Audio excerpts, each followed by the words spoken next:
Ooh. Hello, yo. What's going on, people? What's going on, man? We got the heavy hitters live on a Wednesday, as you already know. I am your host, K Styles, aka the Six Man. To my stage left over here, as you already know, is Mad Mike Sports in the building. I'm eating spaghetti. I just wanted to say that. And we talking about Don, and you don't want up here Yeah, eating that's pork that. chop. Yeah, that's because I knew because he said something about spaghetti. I think he said something about spaghetti earlier today.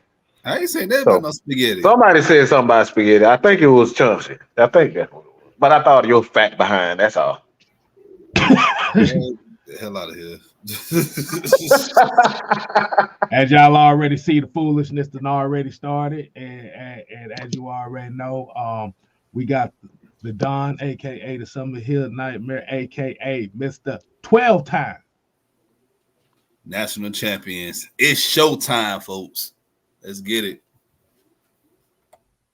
and we have a special guest with us tonight. Um, Ra, let the people know where you're coming from. Floor is yours, man.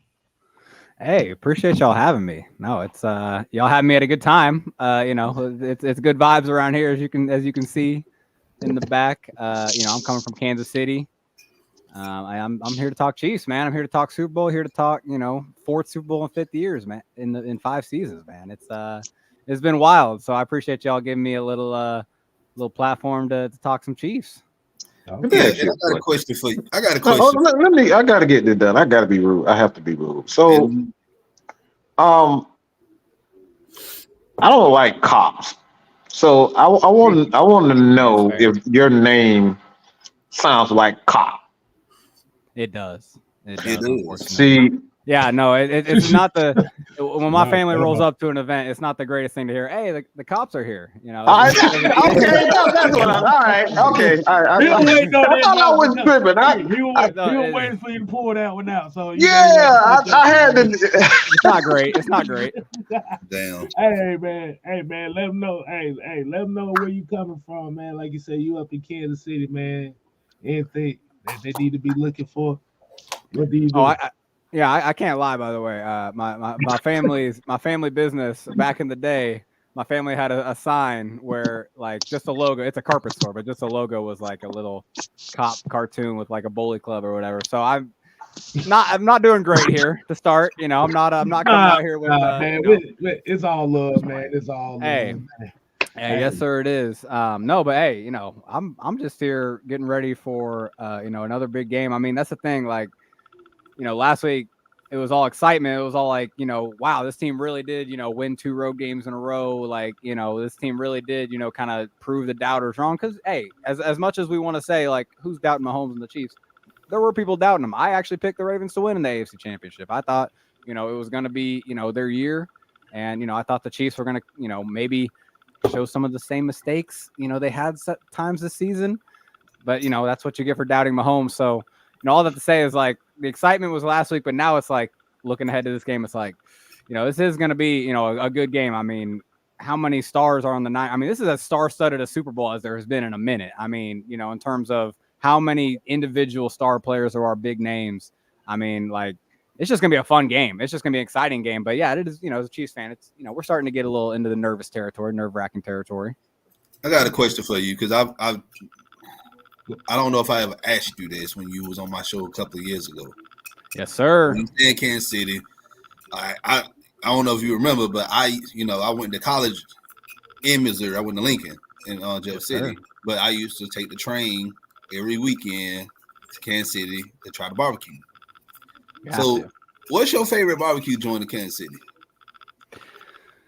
It's tough, man. It's tough to pick a favorite. I prefer Gates. Like Gates. people, I know people hate on Gates for whatever reason.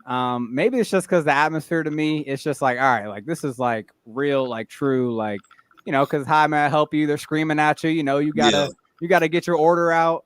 The onion rings are fire. The sauce to me, I will say, is what makes it. Like I will say, Gates sauce is my favorite. So maybe that's what makes Gates one of my favorites. But I mean, I don't know. Jack Stack is obviously the go-to. Yes, I love Jack Stack. Yeah, I mean, it's Arthur Bryant's for me. I love really. Arthur. Yes. Yeah, Arthur I sleep Bryant, on Joe's Arthur Bryant's a KC. little bit, I guess. I think I sleep on The on them a sauce, little the bit. sauce, man. I'm telling you, the sauce is good. But Joe's KC, I kid you not, is good too. But Yeah, Joe's is the stuff. I love the Z-Man. I mean, yes. no, and that's the thing. Like, there's underrated barbecue joints around here too. Like LC's is one that you kind of doesn't get talked about, but is very good too. So check that out. Pig Witch is one of them. Q39 is another one. I don't know if you've been. Yeah, Q39's got big, bro. Q39's got like they're one of the best now for sure. Yeah, Smoking Guns is another place too. Like I keep going on and on, but hey, I mean, what's the plate? Like, what's the order? I mean, what do you what kind of meat? See, you Hey, getting? come on, y'all. See. It's 8:41. Y'all trying to make people go this is what I like. God, good Lord. We already fat in the world. Come on. I went to Gates on my 21st birthday. Kid you not. Oh, well, and when I went there, I got the presidential plate, the presidential platter. You know, it got all the meats. It's the plate like this big. And I literally sat there and I pretty much ate most of it up. Attaboy. But like my go-to when I go to Kansas City, I get a burnt-end sandwich with half slab of ribs. And I pretty much ask for a few like a half a pound of brisket, like lean brisket on the side. And I can't forget about the fries too. The fries with the barbecue sauce, man, that's good. So yeah. I mean, I haven't eaten, so maybe I should stop talking about food. Yeah, but no, that's how I mean that is what we're known for around here, and it's for real. I mean, there ain't no lie about it. So that's all I'll say. That's what I said. If I lived in Kansas City, man, I'd probably be like 800 pounds, man. Everybody in the chat, I'm disciplined. I'm disciplined. I try my best. I ain't gonna lie to you. And that, ladies and gentlemen, is the food review of the show tonight. We usually save it for the end, but we said we gonna start the best moment of the show. Hey, but for real, y'all got me hungry already, boy. I was supposed to wait today. I'm glad I got my plate of spaghetti right here. Yeah, he was eating. Yeah, it was his fault. What are we saying? He started it. What are we talking about? It's the fat one down. He know who bought it is. I'm not even eating that right now, so that's right now. Exactly. All right, man. Let's go ahead and give a shout out to the people that's in here right now, man. We got King Treyway, Pat Norris, Old Chicken Holler, John St. Clair, Dre Murphy, Sonia, Brad Peoples. Auntie PJ is in the building. Michael Walker, D. Coleman, Maurice Martin. Hey, man, we definitely appreciate y'all, man. So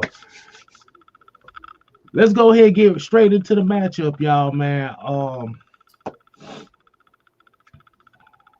How's everybody? I'm about to say, Ron, since you are a special guest tonight, man, I'll let you go ahead and kick us off, man. What is your mindset looking into this rematch? Right, it is a rematch. Exactly. It is a lot of the same, bone structure. Both teams, right? Even if it is a lot of different players, it's the same core guys. It's the same coaches. It's the same quarterback on the Chiefs side, but same playmakers for the Niners. Debo was a rookie then. Kittle was still a thing. Kyle Juszczyk. Obviously, they've added. Now they got Christian McCaffrey and Brandon Ayuk's a good receiver as well. But Nick Bosa, Fred Warner, they were there too. It's a lot of like the same guys. And so when you look at it that way, and these two teams played each other last year in the regular season, and the Chiefs handled them, played them, beat them. It was like 41-20 something, if I recall. And that, again, it was a lot of the same players then. So these two teams have a lot of history, know each other well, and they don't like each other. That's the thing, man. The Niners really don't like the Chiefs, man. Nick Bosa, obviously kind of already talking, about our holding on our offensive tackles, which is true. I mean, Jawan Taylor and Donovan Smith have been holding as much as any pair of offensive tackles in the league this year, but that's what they've kind of had to do. But that's going to frustrate Bosa. And guys, other guys, on the offensive side, like a Trent Williams, going up against a Chris Jones. Trent Williams trying to get that Super Bowl. He wasn't there the last time the Niners went. So I don't know. There's just there is some familiarity and there's some bad blood. And so I do think you're going to see that. Like, I do think you're going to see some, definitely some spirited play, some really, some actual hate in the play. And it's going to come through on the field Sunday. Okay. So, I'm a quarterback fanatic. And, I know you're not a 49er fan. But I have to ask you this question. So a lot of people feel as though, well, I'm gonna say a lot of people. Well, a lot of people say Cam Newton, for example. He's the guy that put out a statement that he feels as though that Brock Purdy is a game manager. In my opinion, I don't think it's a bad title. But most quarterbacks they look at it as something that's derogatory as a game manager instead of a playmaker. How would you categorize Brock Purdy? I mean, I think he's in that category, but just for example, like, don't y'all think he's better than Jimmy G? Like, Jimmy G was like the game manager. I think Brock Purdy does have another level to it, maybe that Jimmy G did. I don't know. What do y'all think about that? Because I think that is the case. And, in that case, I do think he's maybe in that, not necessarily a game manager, but maybe that next step above where I'm trying to think of another, guy like maybe like a Kirk. I think Kirk Cousins is better. Obviously, I think Kirk Cousins is a pretty dang good quarterback.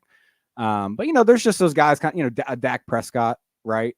I think Brock Purdy has the argument to be maybe in that sort of tier instead of just being maybe just a game manager. Because I do think he's better than Jimmy G. I think he makes a 49ers offense better than Jimmy G did. I don't know what y'all think about that.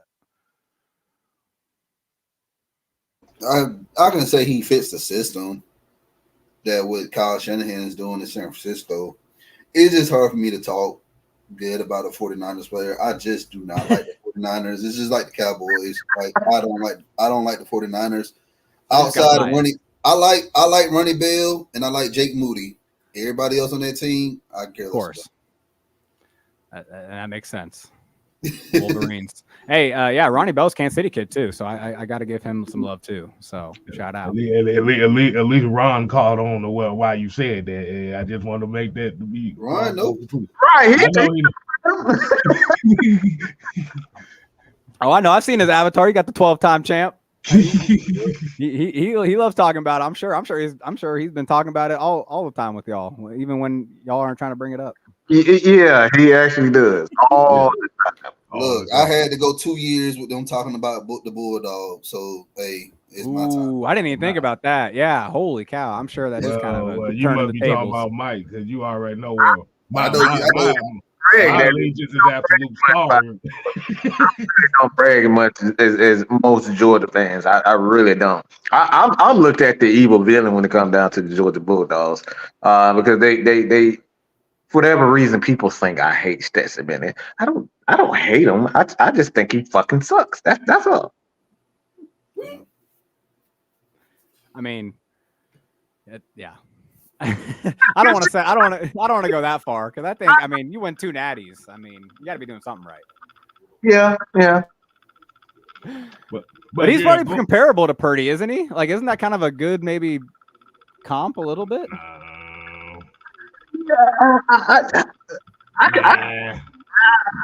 Nah.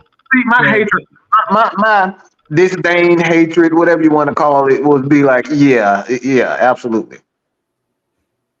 But Brock Purdy, look, I can't believe I'm saying something about Kyle Shanahan team. I really don't like that dude. I wish he hit by the rope. And I really do got some history. I really didn't even think about that either, man. Y'all. That's why I don't like him. I definitely going to that team made me hate him even worse. So we're all Chiefs fans then? We're all Chiefs fans Sunday? Absolutely. Yes, absolutely. Yeah, like especially if we going by pound for pound and looking at the cities, like we talk about the food, Kansas City. Come on, who want to eat some rice and roni? Like, give me some bread, give me some brisket. How the hell you know it's rice or roni? Never mind. It says San Francisco treat. You remember the commercials back in the day? Come on. How in the hell do you remember that? Easy. Everybody remembers it. Wow. Everybody remembers it. Lord, you help me. I ran right into that one. You ran right into it. Nah, but like going off the question about Brock Purdy and the game manager, I say it like this: who the hell cares? You see where the team at? Right. Like Well, you said. and I will say they do have more weapons than Jimmy G had. You know, I mean, Trent Williams wasn't his left tackle for, you know, that Super Bowl run last time. You know, And you Deebo got Samuel Christian was McCaffrey. just a rookie. And Yeah, Christian McCaffrey. Yeah. you Ayuk's got- turned into this. I mean, Ayuk's someone that I would love to have the Chiefs be in on, but I doubt the Niners will. You know, they probably tag trade him, or he'll probably just get paid a lot in free agency because he is a free agent this year. But yeah, I just think, I don't know. I do think Brock Purdy has a mobility to his game, kind of he can make some plays off schedule that Jimmy G just could not, really, honestly. Like Jimmy G was just very like, if he has to move out of the pocket, if he has to get past, like it's going to be bad almost. It's probably a negative more so than and Brock Purdy can make some of those plays positive. But I mean, I'm not worried about him against this defense. I mean, our defense right now, I don't know. I mean, he hasn't seen the Chiefs defense yet. You know, he's been playing the Packers defense. You know, these aren't, you know, the Lions defense. Neither of those defenses, in my opinion, you know, are that good straight up. And I think that's definitely helped him in this playoff run, because I don't think he's played that well in this postseason run. Although I do think he's played well overall this season. I think he's definitely been. I mean, shoot, think about the freaking long touchdown he threw against Detroit, right? You know, it bounces off the dude's head. It was you know, Jordan Hare, you know, it was the Auburn play all over again, you know. What didn't that happen on Georgia? That happened against Georgia, right? Where it bounced off his helmet. Yeah. So I don't know. I'm not too scared of Brock Purdy. Look, Mike looking like, bro, don't remind me of that. Yeah, but the talk about Detroit, like that game, almost a couple weeks ago, like the Lions, they self-destruct in that second half. Right. Like as a coach, you cannot just leave points off the board like that. If you in field goal range, kick the field goal, get 3 points. Because if they would have kicked one of those field goals, it would have been a tie game, and they would have went to overtime. But instead, you know, they were down by 3. They lost by 3 points. Well, and that is kind of why, you know, there's just so many factors from that game, but that is why you know, the Niners just don't really feel like, you know, there's not really a reason to be intimidated by the Niners coming into this. Like, you know, their defense has got exploited. You know, Detroit just, like you just said, just didn't finish some drives, but they were running all over them. I mean, you know, they were absolutely, you know, gashing them. And so, you know, and the Niners really probably shouldn't have won that game. So, and even think of the Packers game, like the Packers had a chance to beat them, you know. Jordan Love just threw that Brett Favre like interception in the NFC champ, you know, that across the field back into triple coverage. That was ridiculous. I can't believe he threw that. So yeah, all that to say is, like, how can, you know, as a Chiefs, who we are just ascending, right? Like, we're playing our best football these last 2 games. You could really make the argument that, you know, they've been as good as they played all season. I think the Niners, it's kind of the opposite. Like, they've kind of maybe backed into the Super Bowl instead of maybe where they're hitting their stride. They secondary, and this is what I don't like about the 49ers. No one fears their secondary. Like yeah, they got a good front seven, but behind those guys, they DBs are awful. Well, they're missing Hufanga, right? The guy that you know, looks like Troy Polamalu out there, strong safety. Like, when he got hurt, like, you're right, they really don't have much else back there. They have a rookie playing in his place, 3rd round pick Jair Brown from Penn State. You know, that's just something that's gonna, like, Andy Reid sees that and he's just like, oh boy, like, any second level player, linebacker, strong safety, like, he is just going to make their life hell, you know, with misdirection, you know, motions, just, you know, making you think you're going one way. You know, it's just, that's going to be a big key for them is taking advantage of that kind of stuff. Okay. So looking into this matchup, man, what player from the Kansas City Chiefs do you think everybody should be looking at as the impact players that could break this game?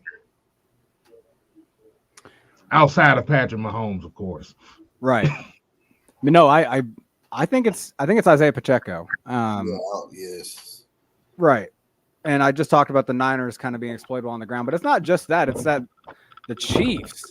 It's something I've always complained about. I probably complained about it with you, honestly, because I probably have. And talking about, because I know you've asked me sometimes about like Eric Bieniemy, like how much influence he has on the play calls and stuff. And, you know, one thing I think they've been missing this year without Bieniemy in the building is really just like this emphasis on like, look, let's just trust our offensive line. These ass kickers we have, right? Trey Smith, Creed Humphrey, you know, Joe Tooney, they can all move guys. I mean, Jawan Taylor even has played really well run block in this playoffs, but we have such a finesse run style, right? We run so many RPOs, so many outside zones that you're not letting these guys just go and move people and just like move the line of scrimmage and take over the game.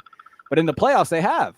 In the playoffs, they have trusted, you know, they've done more power runs. They've done more down scheme and pulling Trey Smith to wipe out a defensive end or a linebacker. Like, they didn't do that for a lot of the playoffs. So I do think against a Niners defense that did look exploitable doing against those same kind of runs where, you know, it's not, again, not soft runs where you're hitting it hard. You're pulling guys into space. You know, there's no routes that Mahomes can pull and throw to, right? These receivers are going and blocking guys. Like, they've been doing more of that.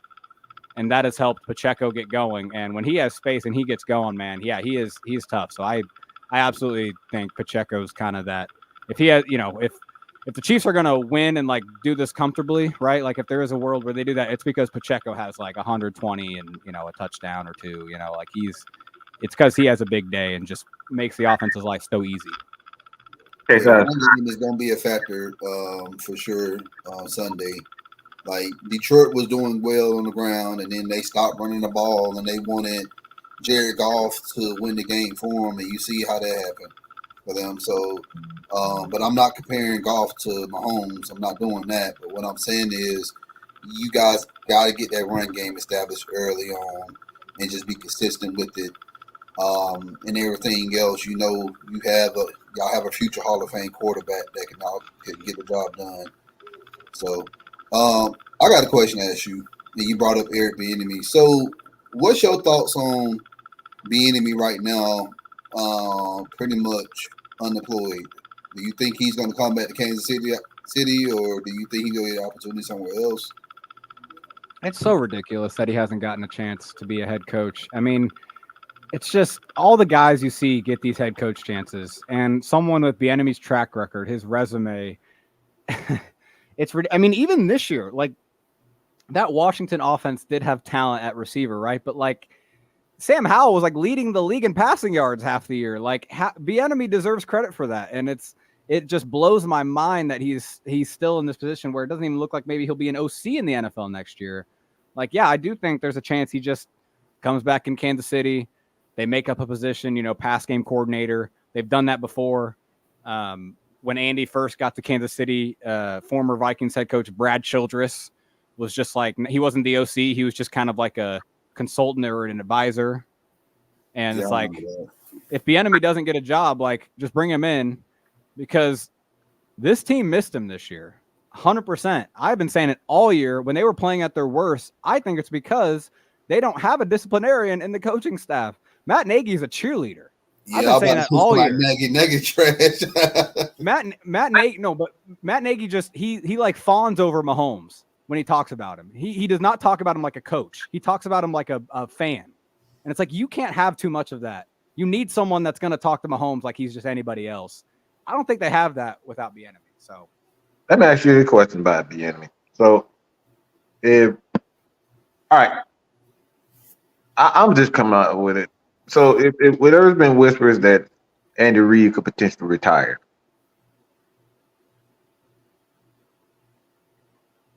I mean, I don't believe those rumors. I'm just saying. If it happens, yeah. Would you welcome Eric Bieniemy back to be the head coach of the Kansas City Chiefs? That would be poetic. That would be so, like, I would truly be like, I would get like goose. I'm I'll get goosebumps if that happened because he does deserve a chance. He deserves a chance to lead an NFL team. I mean, there's just no reason he doesn't. Like he is, like you look at Dan Campbell, like a guy like that who has kind of like maybe like some of that, you know, leader of men stuff. But like Bieniemy has that, and I feel like he has some of the scheme stuff that like the offensive coaching stuff. It's to me, it's a no-brainer if Reed wants to retire. I definitely don't want it to be Nagy getting the promotion and then like Bieniemy's the offensive coordinator. Like I would way rather it be the flip side. But that's the thing, man. The Chiefs have so many, you know, like, hey, Spags, like if Andy did retire out of nowhere, like I'd want Spags maybe to step up too. You know, there's a lot of different guys, but no, I'm a big fan of Bieniemy, and I think this year has been a as much of a way to prove that he's a good coach more than any other year he's with the Chiefs, because a lot of their struggles this year were lack of discipline, lack of attention to detail, just like stupid stuff. That's where Bieniemy probably factors in. And I will tell you guys, James Palmer of NFL Network had a report saying that like MVS, or where MVS told him that he like realized like, shoot, maybe we have been missing that this year pretty much. Like he didn't say those exact words, but because I don't know if y'all heard, but like Bieniemy like apparently came and talked to the team before the AFC Championship. Yeah, I saw that. And the players, you know, like Mahomes had guys got goosebumps and stuff. But the thing is, MVS said like, you know, talking about, he literally mentioned the attention to detail stuff. Like these players missed that this year. Like Tony probably wouldn't even have been playing half the year if Bieniemy was here, because he would not have, you know, he would have been, you know, he would have been in the doghouse. This team would not allow Tony to continue to ruin games like he did. I don't know. I'm very passionate about the fact that Bieniemy was missed this year. And so that's the thing. I don't really want him to end up in Kansas City, because that means then he didn't get a chance again, and that sucks. But it's not like he's going to get a head coaching gig this offseason. So yeah, there were reports that he would like after he got fired, I ain't gonna say fired by Dan Quinn, and it's kind of funny to say that, but he did try to go to New Orleans and try to talk to them about being their offensive coordinator, but instead they're going to get Kubiak's son after the Super Bowl. So the Saints going to have Kubiak's son as their offensive coordinator. So they chose Kubiak. I mean, what's better than a little NFL nepotism? I mean, that's just you know, just father son. Like that's just, I don't know. Like Bieniemy has it's just ridiculous, man. I could talk about it all day, all night, because again, I mean, he has the resume that no other offensive coordinator has. I mean, yeah, you can say it's Patrick Mahomes, but you know, I don't know. It's ridiculous. It really is. I mean, I think you may have said it right there too. Is like you said, it could be a possibility that maybe the stigma of Patrick Mahomes is kind of what played a role in it as well. But even like Matt Nagy, like why did he get a coaching job? Like he was just the quarterback's coach, and then he called plays for like half a year with Alex Smith as the quarterback, and then all of a sudden, boom, he was the Bears head coach. I mean, it really was weird that Bieniemy had been there, had a higher position than him, had been there. Just odd, man. Very odd. You talking about the Chicago Bears, man? Let's be honest. Like they just be going out. When you be looking at, I'm like, huh? Like ever since Lovie Smith left that organization, they hired guys like, huh? Like. Marv Tresman, like really, Marv Tresman. Y'all got rid of Lovie Smith for Marv Tresman. Keeping Eberflus. I don't know. I mean, Eberflus could still be good, I guess. Eberflus is good. Like he's a good developer as well. Like remember all those years he was in Mizzou, he developed guys like Sean Witherspoon and Their defense looked good at the end of the season. So, I mean, there is something to that. He's a defensive guy, and maybe he is developing that defensive talent. Yeah. But I don't know. I wanted to see maybe Justin Fields in Atlanta. I don't know. I was kind of hoping that would maybe go down. Man, come on, man. You don't want that? You don't want that? No, we don't. No. I'm gonna arrest the cop. All right, we're gonna arrest the cop this time. Y'all know ball. Y'all know ball. Okay, that's good. I don't know. Maybe if Arthur Smith would have like stayed and like that was his last ditch. That would have just been like kind of a fun experiment. But Man, no, he done y'all been did through move a different on. quarterback every year. No, Fair enough. My thing is, if the Falcons were in a period where they experiment, I wouldn't have I wouldn't have a problem with it. You know what I'm saying? You have a guy, he's a rookie, he's a young guy. He's kind of like Jordan Love, for example. You know, Yeah. is a project quarterback. You know it's going to take some time. Bring in the Justin Fields. See what you can get out of them. Have these guys go at it. Almost like Desmond Ritter. He's a project quarterback. We know he's a project quarterback. Bring him in, but I think the thing for me personally, I can't speak for K-Style. Done is me. It's the money. I can't get past the money aspect of him. You're going to have to make a quick decision with him. That's a good point. for a guy that only won 11 games in his career. Yeah, we've seen how organizations bring in somebody's trash and pay them top dollar to be their quarterback. Look at what the Saints did with Derek Carr. Why you always gotta talk about my Saints? Because I mean, and that, ladies and gentlemen, is the residential Saints fan in the background. Hold your roll and shut your mouth, okay? Right. Hey, that's Kelsey. Shout out. Yeah. Yes, sir. But yeah, like you said, it's like at the end of the day with that situation, it's one thing if Justin Fields was like a couple years before it's time to get paid, you could build a little rapport. You still have time to be like, okay, I could give him a chance and now look at one more year. Yeah. Bears didn't get. Saints. Tori, you just really ruined my freaking day. I was all good until I thought about them nasty, dirty Saints. Well, he shouldn't have mentioned them. I mean, yes, we made a horrible decision. It was awful, but you gotta talk about it. This is the first game. I gotta make a comparison somehow, somewhere. Y'all are the standard of making comparisons because that was not a good move. That was not a good transaction at all. No. I'm glad she said that too because for those that may not know, Patrick Mahomes was actually the target for New Orleans before Kansas City traded up. Yeah. So well, we got one spot ahead of them. They were at 11. We went up to 10. No, that's true. Sean Payton won. Yeah. Right there. To be honest with you, I don't really think that Sean Payton would have did anything with Pat Mahomes. That is my opinion. I mean, behind Drew, I think that would have been good. Okay. No. But kind of getting and like I said, now that I mentioned Justin Fields, we got a rutabaga and we got a rutabaga showing up now, so you already know when Justin Fields' name come up, there's certain people that show up. But yeah, they pretty much come down to like you don't know, like I said, and I'm gonna talk about this tomorrow too, because you don't know if he comes into the situation and get better. The problem is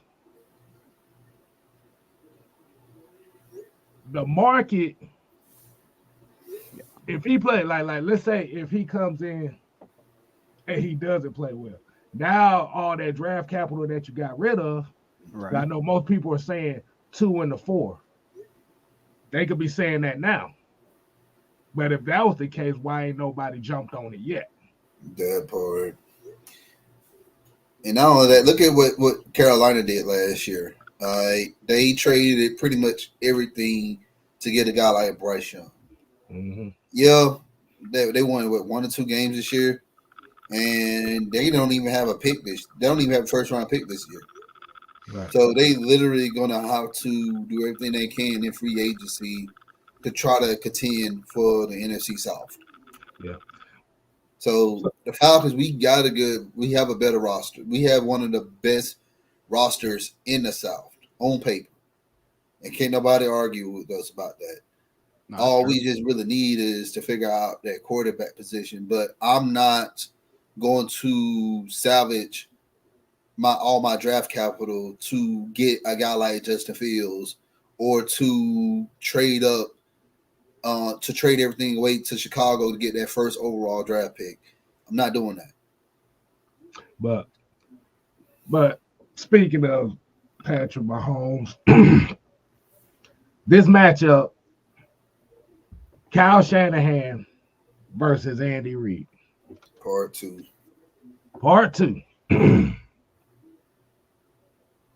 What do you think the legacies of either one of these coaches would is like? Okay, so we already know Andy Reid's legacy is already set in stone. Well, how do you feel about him being being in mention of one of the top coaches of all time, especially in his tenure here, showing it with Kansas City? Yeah, I absolutely think he deserves to be mentioned as one of the best coaches in NFL history, for sure. I mean, when you think about his longevity, you think about the fact that, I mean, it blows my mind to think that he had this long of a career with the Eagles. Like this run he's had with the Chiefs, like that was like people thought maybe he was like done coaching after the Eagles, and like it's been a whole nother entire career. Like that's what sells it for me. I mean, because yes, he didn't win a Super Bowl with Philly, but he went to 5 NFC championships. Like that is so hard. And now he's just went to 6 straight AFC championships. It's ridiculous. I mean, because the hardest thing in the NFL, you could argue, is to have consistent success. It not even maybe to win one here or there. Like you can kind of get lucky.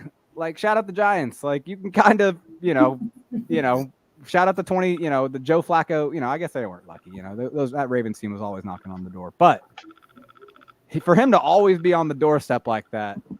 And I mean, if he gets a 3rd ring, like I know he only has 2 right now and he needs to earn that 3rd ring. I don't mind at all him. Cause, and then you talk about the players he developed, or the quarterbacks, I mean, he deserves credit for Patrick Mahomes becoming an instant MVP. So, yeah, I don't know. I think he absolutely deserves to be up there. I mean, at least the best modern coach, I mean, because, it's obviously Bill Belichick and then it's Andy. So for sure. Yeah, I agree with you. Like you mentioned that after his tenure at Philly was up, I really knew that he was going to go somewhere else. And I said, the team that he go to the next is going to be the team that he's going to win the Super Bowl with.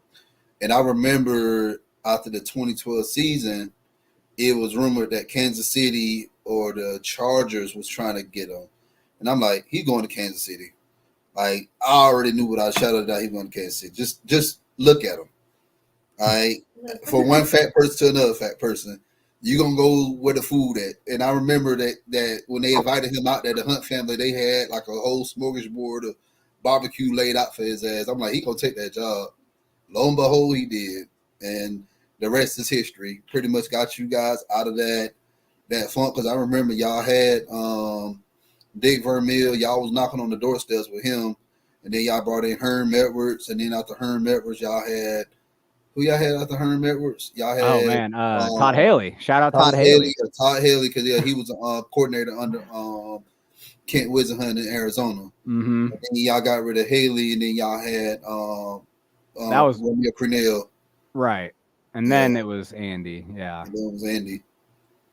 Yeah, no, and Michael Walker in your comments also said he resurrected Vic's career, which is true too. Yeah, like he deserves credit for that. I mean Michael Vick, as talented as he was, like, that is, for how long he was away from the game for a few years, like, to get the most out of him, he deserves credit for that. Yeah, no, I think him how to be a quarterback, and that was the thing that I took my hat off for Andy. He taught him how to be a quarterback. Because here in Atlanta, he was very athletic. He made some throws here and there, but he was always remembered because of his legs. Well, how about Alex Smith? I mean, dude was, he had some good years with the Niners and then got hurt, right, under Jim Harbaugh. But, I mean, he wasn't much. So, yeah, I think Andy Reid definitely, and I think he gets his credit now. I don't think there's a lot of people that underrate Andy Reid anymore. I could be wrong, but it just seems like most people are giving him his due for being one of the great, especially offensive mind wise, like he deserves to be at the top of any, Bill Walsh, I mean, I think he's in that conversation. He developed, and people got to understand, Andy Reid goes all the way back to the days of Brett Favre. He developed Brett Favre in Green Bay. Remember, we drafted by the Falcons. 100%. Drafted by the Falcons. He couldn't stay out of the damn bars and Buckhead. So another thing, the Falcons, we just don't have luck with our players. So we had to get him out of Atlanta. He went to Green Bay. And look, the rest was history for Brett Favre. I think quarterback of all time. I don't think he gets enough credit. Like you look at the NFC Championship with the Eagles, and then he 6 times in a row with the Chiefs. I don't think that's ever been happened outside of Bill Belichick. It's never really happened like that. This dude is always on in the number 1, number 2 spots. Like every year he's there. So like I don't think it's close. And I mean, just think about with the Chiefs, he has only missed the playoffs once. He's only had less than 10 wins in a season once in all this time here. And it was his second year here. So ever since 2015, and even that year, that's one of my favorite seasons. We were 1-5. Jamal Charles got hurt. We went 11 straight and win our first playoff game in 20 years. Like Andy Reid's ability to kind of just stay consistent. It's why we have these hot stretches and cold stretches, but then we always finish strong because it never, even though they're winning or losing, the players always talk about it. Like the messaging, the mindset, like stays the same, stays consistent, and that does just help. As the games get harder, it's still the same, and that's why they're able to step up in big moments. So yeah, I think. But again, the guy who gets underrated to me is Spags, right? Like at this point, Steve Spagnuolo might be the best defensive coordinator of all time. Like, yeah. I think he could be in that in terms of like a guy that's only a defensive coordinator that's not known for his head coaching ability. Yeah. I mean, but remember, Spags is what Jim Johnson was when Andy Reid was in Philadelphia. Spagnuolo, he was a Jim Johnson disciple. But remember when Jim Johnson died after that 2009 season, the Eagles team wasn't the same anymore. They wasn't. That defense was not the same anymore. And, Reid went to Kansas City. He had a few defense coordinators here and there. But when Spags got there, it reminded me of the Eagles. That great balanced team. How they were on offense, defense, lights out, So, but yeah, I agree with you about Spagnuolo. Yeah, like the man has won a Super Bowl with New York that first time they beat New England. And then he won 2 with you guys. Well, yeah, and it was his first year. 2019 is when we won our first one, right? We have fired Bob Sutton, who had some good years in Kansas City, but it just got terrible at the end. Super predictable. That's the thing with Spags is like he's so unpredictable, and it's like it's almost funny. It's like duh, that's what all defensive coaches should be. Like you never should kind of like have tendencies or like kind of give the offense like clues on what you're going to do or be obvious. But like, it's hard to do that all the time. Like, cause you have coverage busts, you have like guys missing assignments. If you are like super unpredictable, super wild, but like, that's why Spag is so good is cause somehow, even with all these young guys, all these, rookies, 2nd-year players in the defensive backfield, just a bunch of young guys like Chris Jones, like the oldest player on the Chiefs defense. They all play so well, so disciplined, so they never miss assignments, they never miss tackles, and Spags is still just like, they're never showing the same look they are before the snap. Like they're always rotating around, they're always just like doing different things. They never do the same blitz twice and on a 3rd down. Like that's just where Spags is like brilliant, where like somehow he's able to be super unpredictable without like the bad start of the variance. Yet usually when you do that, you have a lot of big plays you give up. Like we don't have that necessarily with Spags. So that's why he deserves his flowers, man. He's turned this defensive back group with, again, just so many young players, like guys that, Tamari Connor's a rookie, Josh Williams, Trent McDuffie, and Jalen Watson are all 2nd-year players. I mean, Mike Edwards is a veteran and he's even only like 26 years old, so Spags deserves a lot of credit for how he's developed these guys. Nope. Can't hear you. Nope. I had a Pootie Tang moment, y'all. My bad. Shout out to my boy Jew here. Like you said, man, to his son, get well soon. Like I said, you couldn't join with us. Like I said, son's still not feeling well, so get well soon, Donis. But he said, yeah, Andy Reid is a special one of the greatest of all time. 100%. I mean, he's getting close to Bill in career wins. If Bill doesn't get another job, I mean, it's only going to take a few more years. Yeah. Now we went from that side of the spectrum to this is going to be the side that most of the people going to be throwing up on. No, we can end the show now. Shut up, Mike. We gotta go. We gotta do both sides. We gotta play. We gotta play fair here. What is Kyle Shanahan's legacy if the 49ers don't win this game again? Or they lose in the same fashion? Fucking wacko that got lucky because he has a defense. That's it. His offense. He has a defense. He's been doing the same exact thing year after year. His offense has not and will not evolve. It hasn't. You look at his offense, he's still running the same misdirections. He's still running the same flat wheel routes out of the backfield with his running back. You can see his offensive line. It's still small. It's still undersized. It's still quick. I think the only difference that you can look on that offensive line is really just Trent Williams. He's a big physical guy, but like he typically doesn't have big physical tackles like that. So you look at that, the tight ends, he always had pretty good tight ends for the most part. I think he got lucky with Big George. He got, and that's an understatement to be honest. And then you look at the quarterback position. I just think again, it's luck. This dude does not know how to develop a quarterback. Again, this is a testament to how good Brock Purdy and underestimated he was coming out of college. I didn't think he deserved to be Mr. Irrelevant, but like I said, that's the beauty of scouting. But you look at Kyle Shanahan, in its entirety, I think, me personally, I think his greatest asset is understanding the offense. And understand what his offense is. And for whatever reason, he just in the Super Bowl, he just turns into a retard. I don't know what's wrong with this dude.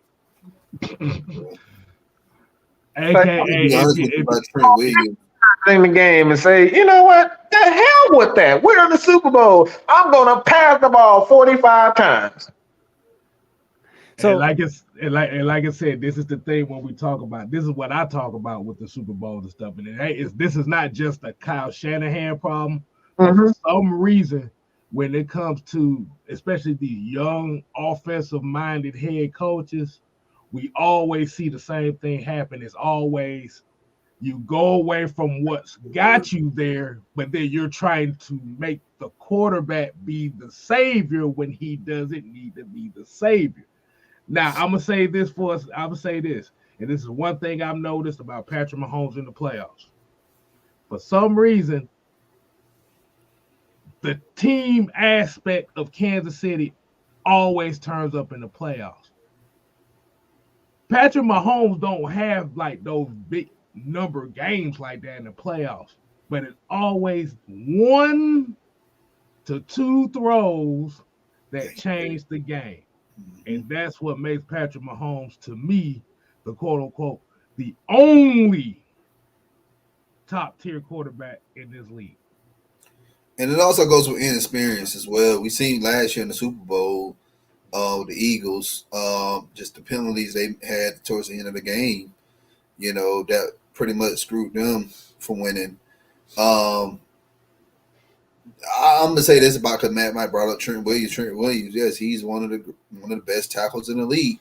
But I promise you, and I just have a good feeling that he's gonna do something stupid this Sunday that's gonna add to the 49ers not winning this game. He's gonna get a penalty called on him. Man, George Karlaftis is gonna eat one of these tackles up. Well, I'm telling you right now. No, that's one of my favorite things to watch in this game is how the Chiefs attack that, because they did lose Charles Omenihu, right? And mm-hmm. He's been our second best pass rusher. Like, he has been a force down the stretch. Honestly, he just missed the first 6 games of the season. Like, I feel like if he played all year, he would have been maybe our lead sacker because he has just been that good off the edge as well as being inside. But that's the thing with me is, like, you don't waste, in my opinion, like, you don't put Chris Jones too much on Trent Williams, right? Like, you want to put Mike Dana or our rookie Felix Udike-Uzama, who's going to have to step up for Menahue, kind of waste Williams, right? Like, you know, you're not going to get pressure maybe a lot of times on his side anyway. Just like almost just like take him out of the play and then just put your best pass rushers against those other 4 dudes and just make him work. Make Chris Jones, you know, dominate, get to the front of the pocket. Karlaftis, you mentioned him. He's been on the right side of the offensive formation primarily, so I think that's perfect. You just leave him there, let him go against that right tackle. McKivitz, I don't think he's that good.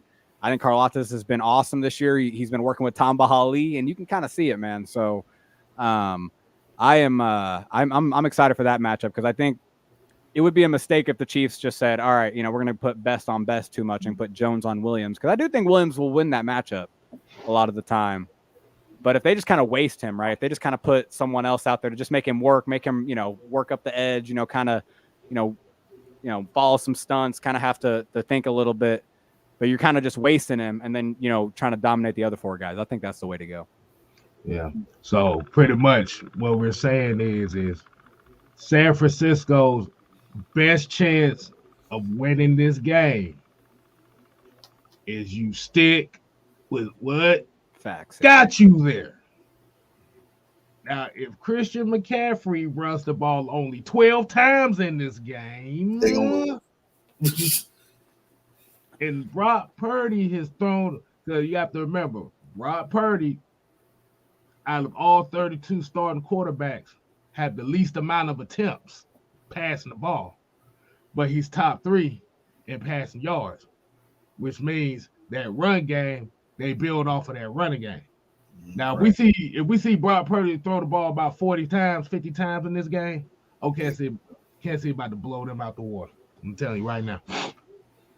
So that's one thing we've been talking about here is, like, Shanahan can't be as stupid as the Ravens, right? And only run the ball 6 times with the running back. So y'all think there's a chance we see similarly dumb Ravens?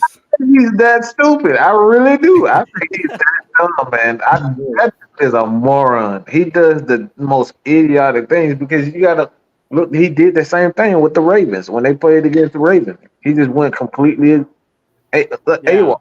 That's true. Yeah. Like he just have this a natural talent for trying to pull a rabbit out of his ass, even when his ass is, you know. No, I didn't know where you was about to go with this joke, but I was like, yeah, you know, no. but yeah, man, it's gonna be tough. And like I said, Detroit did one thing against San Fran too. As great as that defense was, they just said, man, we finna smack you in the mouth. Mm-hmm. Right? And what we've seen from Kansas City in these Super Bowls, and think about that, man. 4 Super Bowl appearances in the last 6 years. Got the experience, man. Mm-hmm. That's undeniable, man. You can't deny that. And to your point about the Lions, you know, bringing it to the table against the Niners. I mean, this Chiefs defense is as physical. I mean, this team in general, I mean, they've been very physical down the stretch, but the defense is really flies around. These DBs, man, they're always looking to hit someone like just at the whistle. I mean, Justin Reed gets away with it all the time. He's always smacking somebody maybe when he doesn't need to be. They're going to make you feel it, man. Y'all have the experience, and that's the thing. This is what some 49er fans, they're been delusional right now. And I'm like, they're like, well, we going to be in Reed this time. I'm like, look how y'all made it to the Super Bowl. Y'all played Green Bay. All right.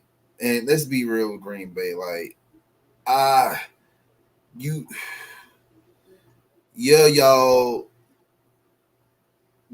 beat who did they beat in the first round? Was it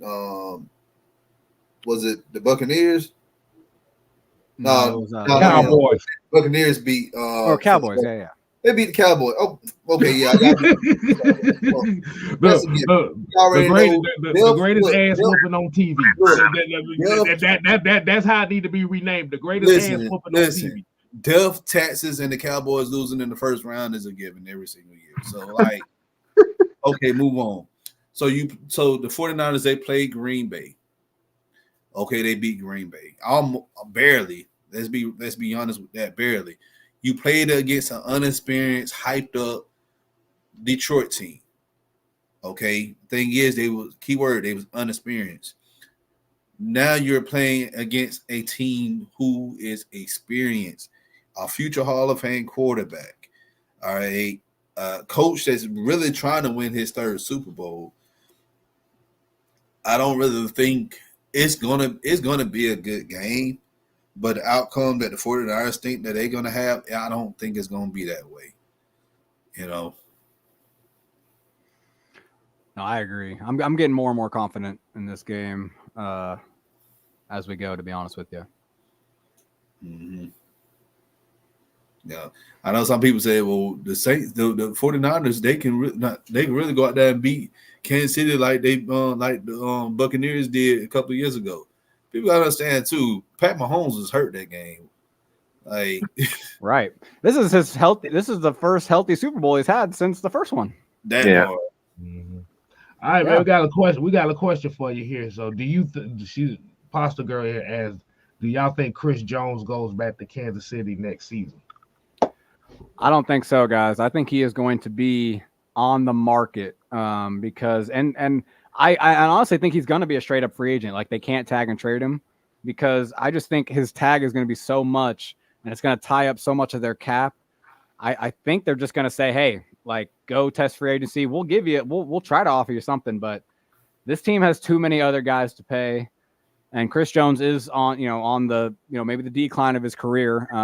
Maybe starting right now because I do think he's still been so dominant this year. But man, it seemed like, with any sort of cap space, would definitely go get him if they got some cap space to work. So I don't think he's back next year, though. Y'all need to look in the draft for a receiver for Pat Mahomes, man. I know 100%. I've been telling you about Roman Wilson, so Of course you have. Okay, of course you have. But Roman Wilson fits that scheme that they working on in Kansas City. He compared himself to McCole Hardman. Did you see that?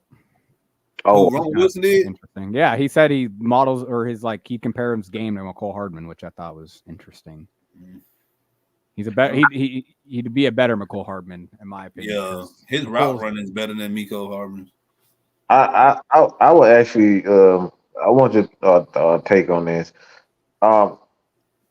Me personally, I don't like the 49ers linebacker crew, and I think Noah Gray and Travis Kelce are going to have a monster game. I just those guys cannot cover, especially Travis Kelce. He's just so good at finding just the smallest hole in any defense, whether it's man or zone. He just knows how to get open. And Noah Gray, he's one of those guys that he's not Travis Kelce, but he has a talent for making the catch at the right time. So it's like, what do you think about the tight ends versus their linebackers? Yeah, that's one thing I kind of, I laughed at myself after the Ravens game. Is like one thing I kind of maybe in my head got a little too worried about was like, oh, they're going in. They haven't really played these top linebackers in a while. Roquan Smith and Patrick Queen, maybe two guys that can maybe, take up more space over the middle, make it harder for Kelce, harder for Rice to get going. Didn't really matter. And the other thing too is like Kyle Hamilton was really good in that game too, and they just made it not matter. So that is one thing that I'm not worried about it. I think this Chiefs offense preys on linebackers, preys on making them think, oh, this play is going this way, and all of a sudden the ball's out this way, or there's a little misdirection. Kelce acts like he's running a crossing route, and he sells it so hard that you start running that way, boom, all of a sudden he's wide open over the middle. No, you're right. I think Gray is a really good compliment because he gets slept on, and he's a strong catcher. He can shake a tackle, right? He can break a tackle. So yeah, I think the Chiefs can absolutely manipulate. I know Dre Greenlaw and Fred Warner are very good linebackers on the face of it, but I think this team just makes life hell on linebackers, no matter who you are. And you saw that last week. Like Roquan Smith was put in the spin cycle a few times. And just because you're Fred Warner doesn't mean that can't happen to you too. So I absolutely think that's a good call that, I kind of underrated about the Chiefs offense. Like, I don't think it really matters who that linebacker is. They're gonna be, and sometimes straight up, sometimes I think the better linebacker you are, the more like disciplined you are, that might even take advantage of you more because you get like so keyed in on stuff. Maybe you try to jump stuff, and all of a sudden Andy's taking advantage of that by faking you out. So I think there is something to that for sure. I got the most important question for the night for you, Ron, as a Kansas City Chiefs fan and content creator, writer, and all that. This is the most important question that a lot of people have been wondering. What's your thoughts about Taylor Swift in this season? Hey, I will say it's been cool to see, like, as someone that I actually my full-time job is working with a lot of women, and like there's never been more interest in the Chiefs from like them than it is now. And like, hey, if there's more eyes on football, there's more eyes on the Chiefs. I can't hate on that. I think the most annoying part is just the people, being annoyed by it, by her, being on the screen for however long. So, I that's all I'll say about it. More eyes on the game, the better. I know for certain. I seen, because before Taylor Swift was at I don't know the name of the stadium now, but I know I just still call it Arrowhead. It's still called Arrowhead. We don't mess with that GHA field stuff. It's called Arrowhead. Yeah. So I know in years past the camera always panned on Brittany Mahomes because Brittany Mahomes was that person. Now it's Taylor Swift. So Taylor Swift, I guess, taking some of Brittany Mahomes' thunder a little bit, and you can see it sometimes when they go into the booth, into the suites.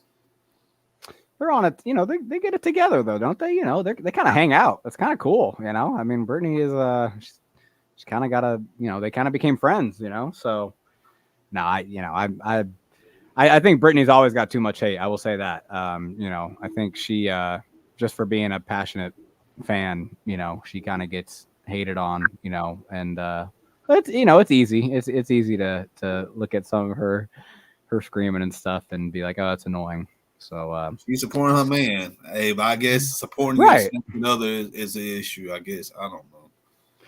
I know it's a weird world out here sometimes with that kind of stuff. Look, I say it like this. This is my take on it. If it like who cares? Like I said, if it's bothering y'all that much that they panning on her, y'all got bigger problems in life than that. Because at the end of the day, her celebrity is making money, but the players on the field is what the result matters. Well, and it's so few such a little amount of time that she's actually, being shown. Like they act like I feel like some people act like she's like being interviewed between quarters like every time. Like no, she gets shown for 3 seconds after Travis Kelce scores a touchdown. Maybe it's like, yeah, that's kind of fair. I mean, you kind of need to expect that. Sorry, like it's entertainment. Exactly. Yeah, but yeah. It's not like she honey boo boo. Like, what are we talking about? She's a nice looking woman. Who, like, what is the problem? Y'all ready to look at a horse? Like, what? The problem is, and I'm gonna be honest with, it's so many factors. I done seen the problem of because everybody, all the women like Travis Kelce. And remember Kelsey's ex, or whatever, I forgot her name. He dated her, but they broke up. Yeah, Kayla Nicole. Yeah. Broke up, and now he's with her, and you got so many people hating on that. Well, he left her. He downgraded, and I'm like, how do you down? That's not a downgrade. That's a come up. What you talking about? That's a come up right there. Like one of the most. I get it. Like you want to compare looks, but if we compare overall status, like how is that a downgrade? Look, I will smell her feet for $20 a week. Okay, I know your ass would. That's a please. All right. This is Taylor Swift. If you get shown just standing next to her, the headlines is, who the hell is this? I look. I will do that. Hold I on. will do that. I would be that person. Hold on. Wait a minute. So, according to Google, Taylor Swift's net worth is $1.1 billion. That's a Again, downgrade. Is that a downgrade? Holy give cow. me He went from let's be real. He went from a woman because the woman he was dating, he was actually paying all of her bills or Yeah, whatever, and that was like kind he of a was thing. like, Like it's maybe a reason why they Yeah, didn't last the because he was breakup- getting the breakup he was was getting because tired he of it. got tired of paying for all her stuff. He Right. was like, "Hey, you gonna have to help here," and so I guess they had a downfall from that. And then you marry somebody whose net worth is over $1 billion. Like, Come on, man. Like, what Kelsey ain't got to play another down no more. Hey man, that's another thing too. It's almost unfair how good him and his brother are at the podcast thing too. oh Like, yeah, those dudes, I love like that podcast. it's ridiculous. Come on, like y'all can't be good at football and take our stuff. Like come on now. Well, you gotta try. They're gonna have to start. They're gonna have to start paying in. They're gonna have to start paying in because we've been the originals doing this. We put in the hours. They just hopped on here. But hey, when you got when you got one of the brothers talking about fat bearded men are the sexiest men in America, you got another one sitting over here doing catchphrases and stuff. Yeah, they pretty funny. Yeah, I didn't even know they had a show. Tori told me about it. She watches it a lot. So No, it's good. I listen to it. They're good at it, man. They're entertaining. They got good stories. Jason. He is an entertaining dude. Right. Yeah, I love Jason. All right. So got one more question. We're gonna go ahead and tune it down. We don't really do predictions on here, but who do y'all think gonna win this game? Who y'all think gonna win this game? I'll let y'all go first. I would say this. I think Spagnuolo is going to force Purdy to be a quarterback. And that's what the game is going to be won, in my opinion. I think because if you look at the strength of Kyle Shanahan, is everything is predicated off the play action, off the run. So if they stop the run, which the Kansas City Chiefs have been very good at stopping the run for most of the year, I just don't see how Brock Purdy is going to be able, because like you look at I think it was the game. Was it the Ravens where he had like 4 interceptions, or the Lions? I forget. That was the You're right. No, he had 4 interceptions against the Ravens. Yeah, it was the Ravens. So he had 3 against the Ravens. My bad. they forced him to be a quarterback, and he just did not respond well to those. And like I think Spagnuolo, for the most part, I know Spagnuolo for the most part, he's a very aggressive. He uses his DBs and he disguises his DBs well. As far as like you just never know where these guys are going to come from, and I think that's going to. Kansas City is definitely very good at setting the edge. Their DBs, their linebackers, their defensive ends, like they're very good at setting the edge. So they set the edge well. They stopped that stretch play for Kansas City for the 49ers. I just don't see how Brock Purdy's going to be able to beat them with his arm. I just don't think they have that in their arsenal. Because I just don't think, if you look at Ayuk, he's probably like the only one receiver that you can say, all right, he can take over games. Debo is just a player. He's just a football player. I don't think he's a wide receiver. So I got the Chiefs, man. I think this is going to be like 28-20, like 17. I don't think it'll be close, to be honest.